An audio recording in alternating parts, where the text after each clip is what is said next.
Primer libro de Samuel, capítulo 30, versículo 1.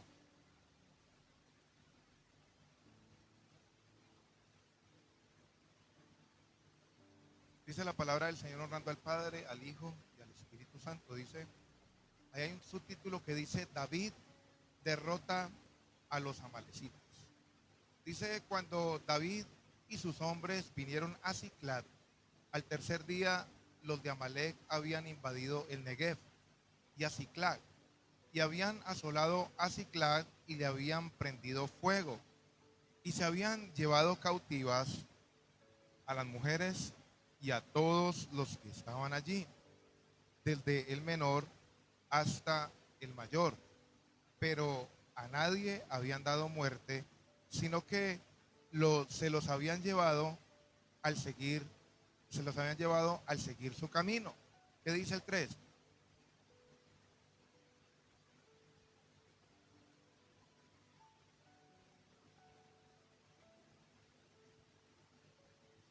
Entonces David y la gente que con él estaba alzaron su voz y lloraron hasta que les faltaron las fuerzas para llorar.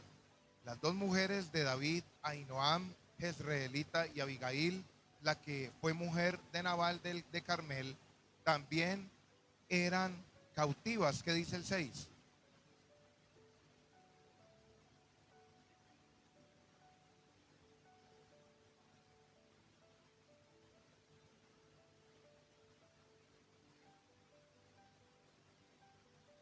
Amén. Puede sentarse, hermano.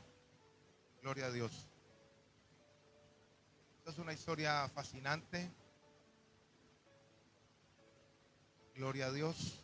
Dice la palabra del Señor, hermano, que David, cuando llegaron a Siclag, ellos habían dejado su familia, habían dejado sus hijos, habían dejado sus cosas en un lugar, hermano, y los amalecitas llegaron y se le llevaron las mujeres, se le llevaron los hijos y se le llevaron todas las cosas. Amén. Lo perdieron todo, lo perdieron todo.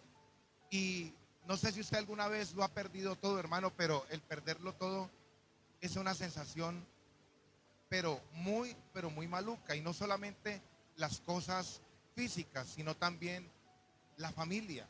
Imagínense que se lleven los hijos, la mujer, el dinero, todas las pertenencias, se lleven todo, hermano. ¿Cómo se sentía esa gente? Aquí dice la palabra del Señor en el versículo 6, que David se angustió mucho porque el pueblo hablaba de apedrearlo, pues todo el pueblo estaba en amargura de alma, cada uno por sus hijos y por sus hijas. Amén. Había una amargura horrible, había un sentimiento tan terrible. ¿Y por qué iban a apedrear a David? Porque él era el qué, él era la cabeza, él fue el que, hermano, estaba direccionando a ese pueblo en ese momento. Pero David, hermano, que él era una persona sensible a la voz de Dios, era una persona que, hermano, estaba acostumbrado a buscar de Dios y estaba acostumbrado a que siempre que sucedía alguna situación dura, difícil, él hacía algo muy importante y dice que él se fortaleció en Jehová, su Dios. Y es algo de aprender. La otra vez habíamos hablado algo de esto, pero déjeme, yo le recuerdo para llevarlo a un punto. Y es de que cada vez que usted y yo, hermano, estemos en una situación difícil, usted y yo tenemos que siempre fortalecernos en el Señor y en el poder de su fuerza. Porque el que sustenta todas las cosas, hermano, con la palabra de su poder, ¿quién es? Es Dios. La Biblia dice que Él sustenta todas las cosas con la palabra de su poder. Y dice que David se fortaleció en Jehová su Dios. Y dice la Biblia, y dijo David al sacerdote Abiatar, hijo de Ahimelech, yo te ruego que me acerques el efod. Y Abiatar acercó el efod a David. Y dice la Biblia, y David consultó a Jehová, diciendo, perseguiré a estos merodeadores, los podré alcanzar. Y él le dijo, síganlos, porque ciertamente los alcanzarás y de cierto librarás a los cautivos. Y partió pues David, él y sus 600 hombres que con él estaban, y llegaron hasta el torrente de Besor, donde se quedaron algunos. Aquí dice la palabra, hermano, que en medio de esa angustia, en medio de esa situación difícil, en medio de esa pérdida, David hizo algo muy importante, fue que se fortaleció en el Señor. Lo primero que hace la gente, hermano, cuando le va mal, es llenarse, empezar a renegar. y empezar a apartarse de las cosas de Dios y empezar a buscar culpables. Y David no le echó la culpa a nadie, sino que él se fortaleció en el Señor. Y dijo David al sacerdote Abiatar, hijo de Ahimelech: yo te ruego que me acerques el efod. Y yo la otra vez le había dicho, hermano, de que en ese tiempo había un sacerdote para consultar a Dios y tenía un traje, un efod. El efod era un traje especial que se colocaban los sacerdotes. ¿Para qué? Para acercarse y empezar a oficiar, para buscar la respuesta de Dios. Y dice la palabra del Señor que David, hermano, no le dijo al sacerdote que consultara por él, sino que le dijo: páseme ese efod, yo me lo coloco, que yo mismo voy a consultar. Porque hay cosas que usted y yo, hermano, nadie va a consultar por usted, sino que uno mismo tiene que consultar a Dios. ¿Un amén? Hay cosas, hermano, que no las puede hacer el pastor. Hay cosas que no las puede hacer ni mi mamá, ni mi papá, ni mi tío, ni mi tía. Hay cosas que usted y yo somos los que tenemos que acercarnos a Dios, doblar rodilla y decirle: Señor, me pasa esto, Espíritu de Dios, tengo este problema, tengo esta situación, me siento con amargura de alma, me gustaría hacer ciertas cosas, pero no las puedo hacer. Ahí es donde usted coge el efod en la parte espiritual, hermano, se coloca ese traje de sacerdocio, se arrodilla y empieza a consultarle al Señor. Eso hace un verdadero sacerdote. Los sacerdotes no es solamente para que digan: ay, los sacerdotes. No, un sacerdote tiene varias funciones y usted es un sacerdote. ¿Ah, no? ¿Usted es un sacerdote o un monaguillo? Sacerdote, ¿cierto que sí? Somos sacerdotes llamados a ministrar la presencia de Dios. David sabía esto, hermano. Él estaba tan afligido, estaba tan dolido, que él cogió el efod, hermano, y él dijo: no te voy a decir que consultes por mí, yo voy a consultar a Dios. Y el ser sacerdote, hermano, es una función que usted y yo necesitamos entender, porque la Biblia dice que somos reyes y somos sacerdotes. Amén. Los sacerdotes, hermano, tenían que tener unas ciertas vestiduras, tenían que tener ciertas liturgias para poder, hermano, ser sacerdotes. Ahora somos reyes y somos sacerdotes.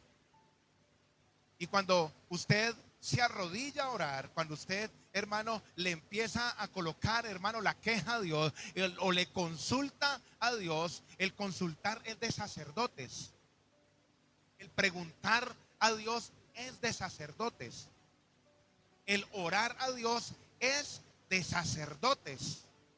O sea que el que no ora, el que no le consulta a Dios, el que no le pregunta a Dios, el que no busca la guía de Dios, el que no busca el permiso de Dios para hacer algo, hermano, no está actuando como un sacerdote. O sea, no sabe quién es y no tiene identidad. Mire que el desconocer, el no saber cómo hacer las cosas puede hacer, hermano, de que Dios no responda, y mucho menos, hermano, vamos a ser efectivos. Recuerde que el domingo estuvimos hablando de que Dios no te va a sanar porque estés enfermo, de que Dios no te va a sacar de la escasez porque estés pobre o no tenga dinero, o que Dios va a responder porque usted tenga una necesidad. No, Dios va a responder es porque usted y yo lo buscamos. Amén. La Biblia dice: busca primeramente el reino de Dios y su justicia, y todo será ¿qué? Añadido.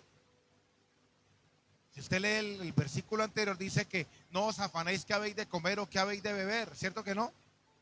Porque el ser humano se preocupa, hermano, cuando le falta la comida, cuando le falta el vestido, cuando le falta, hermano, el dinero. Son cosas que hacen afanar a las personas. Y la otra vez hablamos de que si Jesucristo dijo: no os afanéis, es porque eso hace entrar en afán a la gente. Pero cuando usted es un sacerdote, cuando usted es un hijo de Dios, usted no entra en afán, sino que usted se coloca la vestidura de sacerdote, usted se arrodilla y usted empieza a consultarle a Dios. Usted empieza a buscar a Dios. Y cuando usted y yo buscamos a Dios, Dios te va a responder no porque tenga la necesidad, sino porque lo buscamos.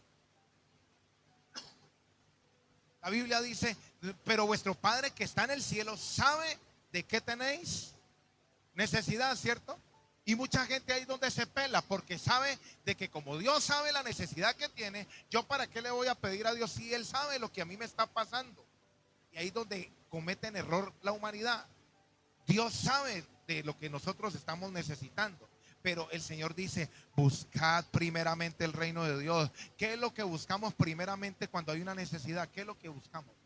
Porque, hermano, usted y yo tenemos que aprender de los antiguos de la Biblia. David perdió su familia, perdió el dinero, perdió sus hijos, sus esposas, hermano. ¿Y él qué fue lo que primeramente hizo? Se fortaleció en Dios. Hoy en día, hermano, la gente en vez de fortalecerse en Dios se llena de reclamo con Dios, de rabia con Dios y se dejan de ir a la iglesia y de buscar del Señor. Yo le prediqué mucho, hermano, cuando recién yo me convertí. Dios me permitió predicarle en una, eso se llamaba una fundación, se llamaba Armagedón. Eso se acabó porque eso se volvió un negocio después. Hermano, a la vuelta de la iglesia había una fundación que se llamaba Armagedón y había que predicarles los martes a las 6 de la mañana.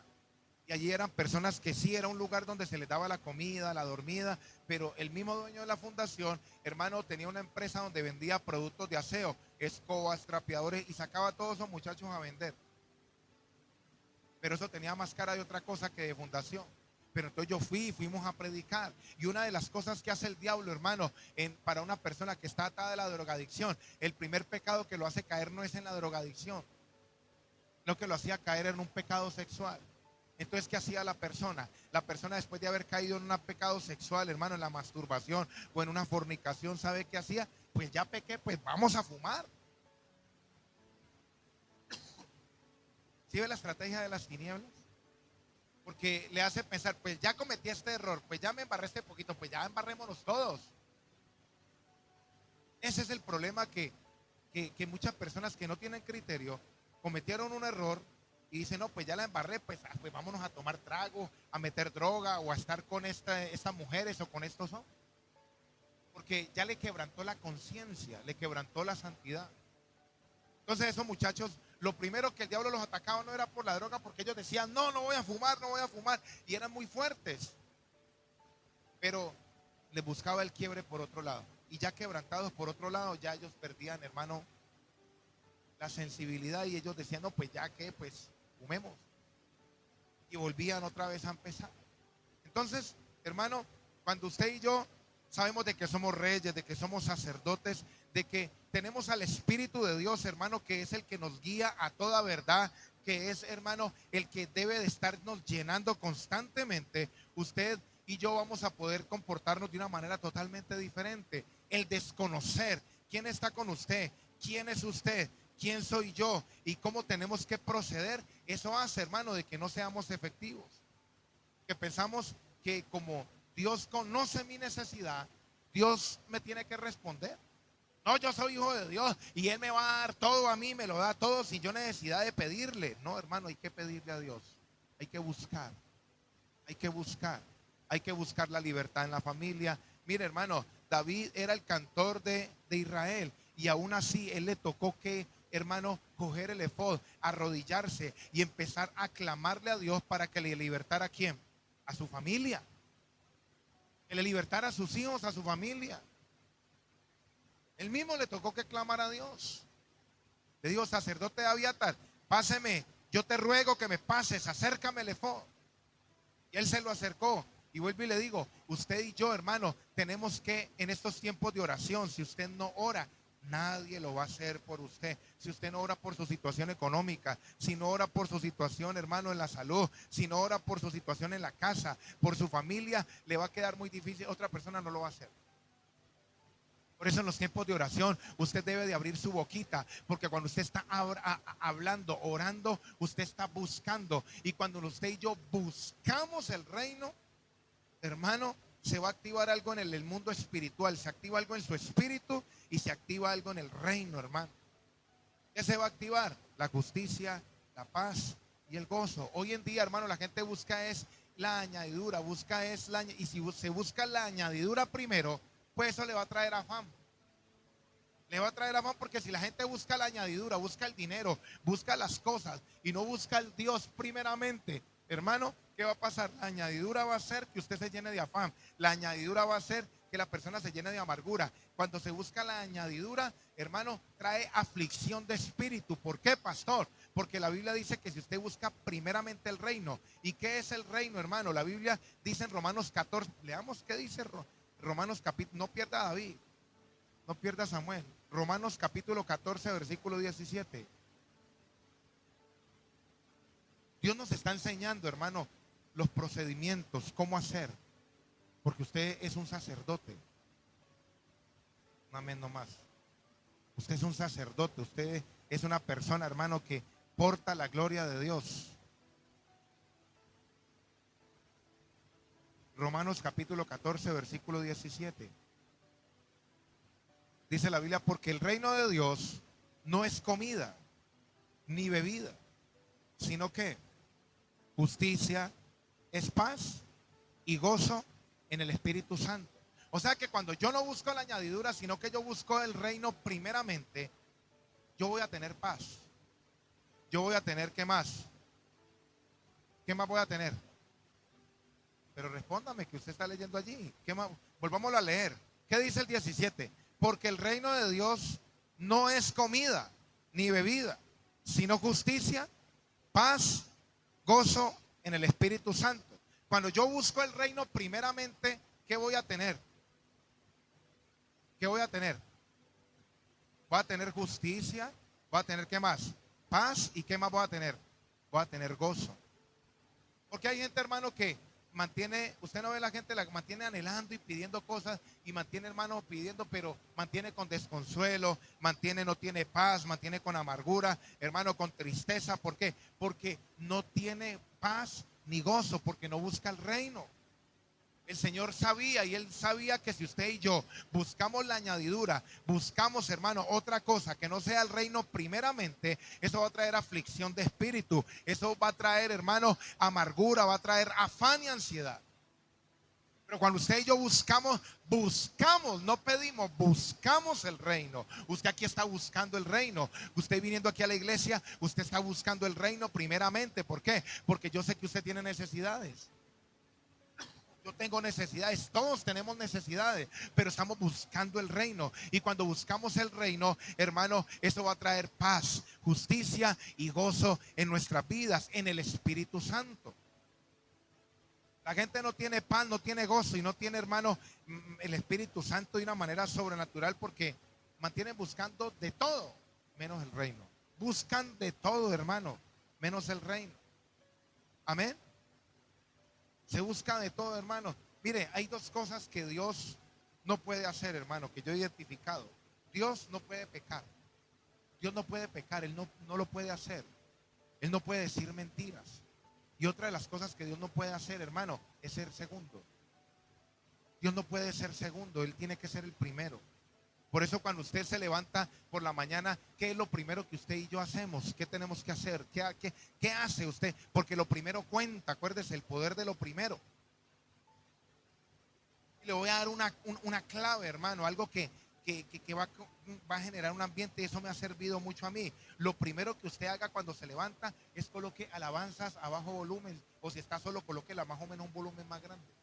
Mientras que usted se arregla y todo, escucha alabanza. Eso te va a alimentar el espíritu y te va a dar ánimo. Y eso te va a dar alegría, te va a dar gozo, hermano. La Biblia dice, si alguno está triste, cante himnos, ¿cierto?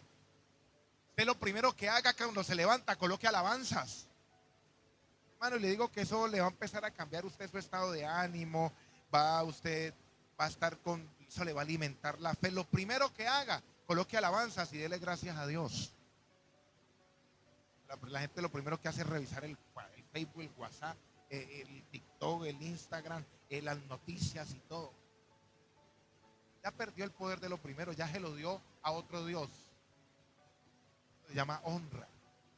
Honra. Es lo primero que apenas abre los ojos. Padre, gracias, Señor. Gracias, bendito Dios. Gracias porque, Señor, estoy contigo, bendito Dios, con errores y todo, pero estoy caminando contigo, te estoy buscando, estoy en tus manos, bendito Dios. Coloco alabanzas allí, coloco alabanzas y empiezo a arreglarme, empiezo a acomodar las cosas mientras que escucho alabanza, hermano, y eso te va a dar un gozo y una alegría. La tristeza, la soledad, la amargura, eso se empieza a ir. Y usted va hasta el trabajo, hermano, usted va, pero con un gozo, y usted va como con ritmo. Pero lo primero que hacen es buscar el Instagram, mirar allí las noticias. No, Petro tal cosa, Petro lo otro, esto, no, hermano, esto trae amargura. Amén. Esto funciona, hermano, buscando a Dios de primero. Así es que funciona el reino. Entonces, aquí dice la palabra del Señor, hermano, que volviendo otra vez a primer libro de Samuel, dice la palabra del Señor en el versículo 7, que David se fortaleció en el Señor. Entonces, cuando viene un problema, ¿qué hay que hacer? Fortalecernos en el Señor. Fortaleceos en el Señor y en el poder de su fuerza, dice Efesios. Primer libro de Samuel, capítulo 30, versículo 7. Entonces, viene el problema, me fortalezco en el Señor, no me empiezo a quejar y decirle, Señor, ayúdame con esta situación, con este problema. Espíritu Santo, ¿qué hago? Y Él te va a empezar a guiar a toda verdad. Amén. Le ora a Dios. Y dice la palabra del Señor en el versículo 8, y David consultó a Jehová diciendo, ¿perseguiré a estos merodeadores? ¿Los podré alcanzar? Y él le dijo, síguelos porque ciertamente los alcanzarás y de cierto los librarás a los que están cautivos. Amén. Entonces, aquí hay dos cosas para tener en cuenta. Hermano, que gracias al Señor me acordé. Hay gente que se la pasa persiguiendo cosas que Dios no le ha mandado a perseguir. Hay gente que, hermano, David le consultó a Dios, ¿perseguiré a estos merodeadores? Y el Señor le dice, y le dijo, ¿y los alcanzaré? Porque una cosa es perseguir y otra cosa es alcanzarlos. Amén. Porque hay gente que persigue cosas toda la vida, pero no las alcanza. Hay gente que persigue y persigue, hermano, una relación, persigue y persigue un negocio, persigue y persigue ciertas cosas y pasan años y años y eso es como el chance. ¿No has visto? La gente que juega chance. Uy, eso me pateó, eso me pegó una pateada. Mira que yo hacía el 74-86 y cayó el 86-74. Y le sigue votando, ya está cerca, sigue votando todos los días 20, 30 mil, hermanos, gente que juega 50,000 diarios. Yo los conozco, pero no son de aquí. Ay, menos mal, tranquilo, no son de aquí. Eso es el chontico, hermano. No iba a pagar los recibos y eso sacaban, hermano, una manicartera, parecía una libreta de puro chance. Hágame todos estos. Y le dejan hasta a la que hace el chance, le dejaban allí para que ella digitara y le pagaban y se iba. Diga rápido, es que me va a jugar el paisita, el doble play. Rápido, rápido. La gente que depende, hermano, mire, la gente que mancha su suerte con eso, hermano, está manchando la suerte, está manchando la suerte, lo que Dios le va a dar, la está manchando con algo, hermano, que utilizan en el mundo. Amén. Entonces, hermano, gente que juega y juega esos chances y juega y persiguen esos números, hermano, y resulta que por allá ya se va a cansar de, yo ya no quiero volver a hacer eso cuando, cayó un número y por un número no me gané el mayor y vuelven otra vez y les alimenta esa emoción. Eso es una estrategia del diablo, hermano. Yo ya me conozco eso. Yo ya sé cómo es eso, que el diablo los mantiene pateando y por allá le deja ganar, hermano, un chancecito que se gane 200,000 pesitos por allá. Pero ¿cuánto ha invertido en tantos años? Entonces es una cadena que el diablo tiene a la gente aquí cogida, hermano, por eso. Una cadena, pero terrible. Como dice por allí, hermano, yo sé que usted conoce este dicho, pero déjeme recordárselo. El que juega por necesidad pierde por obligación. No, usted tiene un Dios poderoso que no necesita, hermano, meterlo en un chance, sino que le va a dar una provisión económica, ¿cierto que sí? Mire, hermano, si usted y yo buscamos el reino, Dios te va a remunerar. La Biblia dice en el Génesis que usted y yo tenemos que, hermano, ganarnos la plata con nuestras manos. Si usted empieza a buscar de Dios y empieza a buscar y a buscar y a orar y a ayunar, hermano, el dinero te va a perseguir. Pero el que persigue las riquezas van a huir, le van a salir alas como el alba, dice la Biblia. El que persigue las riquezas le van a salir alas y se va a ir. Y bueno tener dinero, ¿sí o no? Chévere tener unos 4,000 milloncitos de pesos ahí debajo del armario, ¿cierto? Al desayuno de mañana. Pero, hermano, si usted y yo buscamos primeramente, no el dinero y no el reino, Hermano, Dios le va a empezar a abrir contratos, plata. Usted va a tener, mejor dicho, para invitarme hasta comer ahí donde la coseña. Y si mi hermano nos amén, ¿no?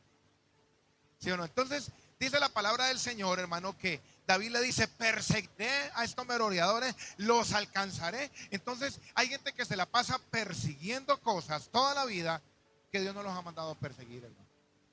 Y persigan, y persigan, y persigan cosas que Dios no los ha mandado a perseguir. No los van a alcanzar. Por eso es bueno usted, hermano, la relación con el Espíritu de Dios, porque Él te va a guiar a toda verdad. Usted le dice: Señor, esta persona me conviene. Espíritu Santo, esta mujer me conviene, este hombre me conviene. Yo no quiero desgastar años en mi vida, de pronto caer hasta en pecado, desobedecerte a ti, Señor, y gastar tiempo, energía, Señor, con alguien que yo no voy a prosperar ni voy a crecer solamente porque mi carne lo ve como tan bonita. Sí, hermano. Este es el engaño más grande de las tinieblas. Caras bonitas. Eso no sirve. El Señor le tiene una persona, hermano, que la va a querer, lo va a querer toda la vida. Bien bonito. ¿Y sabe qué? Va a sustentar toda esa relación hasta que se muera. Pero para eso hay que esperar. Si usted y yo esperamos en Dios, Dios te va a recompensar. La Biblia dice que Dios, hermano, es galardonador de los que le buscan. Dios le da el premio a la gente que lo busca. Si yo busco a Dios, Dios te va a premiar. Si usted busca al Señor, Dios te va a premiar. Pero si yo no busco a Dios, hermano, no hay premios. No los hay. Amén. Por eso Dios a usted le tiene un premio porque vino hoy al culto. Amén. Dios le tiene un premio porque usted sacó ese tiempo de estar allá en la casa, hermano, relajado, con los pies de para arriba, viéndose el desafío. No, eso es del diablo. Viendo que es que la casa de los fondos, no, eso es del diablo, hermano. Viendo televisión, y usted dijo: no, yo mejor me vengo para acá porque la cama no da plata, la casa no me va a dar plata, el descanso no me va a dar plata, sino el buscar el reino primero, eso me va a dar dinero. Uy, una vez nomás, bueno. ¿Sí o no? Vamos a leer Job para terminar, hermano. Job capítulo 20, versículo 15. Cuando yo leí este versículo, hermano, a mí me dio una alegría impresionante. Job capítulo 20, versículo 15. Porque, hermano, hay cosas que el diablo se ha devorado, hay cosas que el diablo se ha robado. ¿Usted cree que el año, hermano, los años de estar llorando por una aflicción, el tiempo por estar sufriendo, hermano, por algo, eso es un tiempo que, eso es una inversión que usted hizo, ¿sí o no? Años de vida, sufrimiento, dineros que se perdieron, malas inversiones, malas decisiones. Miren lo que dice la palabra del Señor.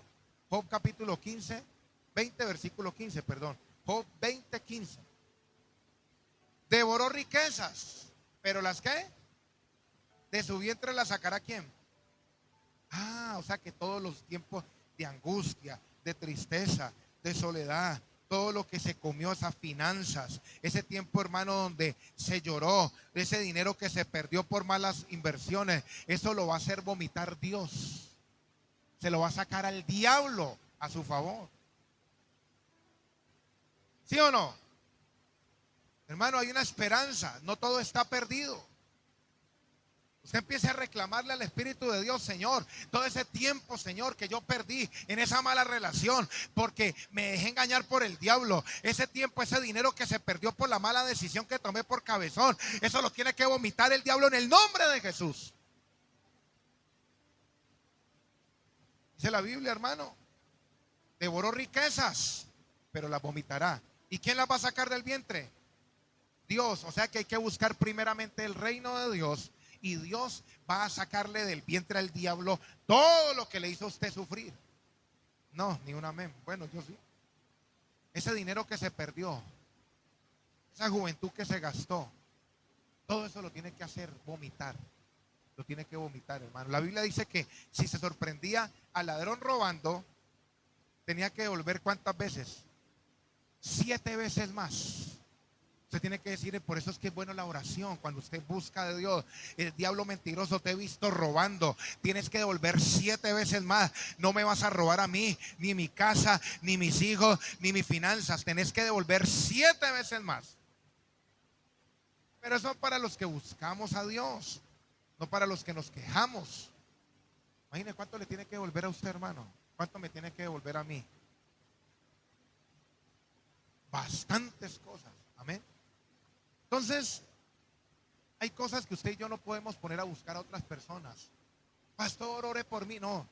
Y yo oro por las personas, pero hay cosas que usted personalmente tiene que acercarse a Dios y buscar personalmente. Señor, ¿qué pasa esto?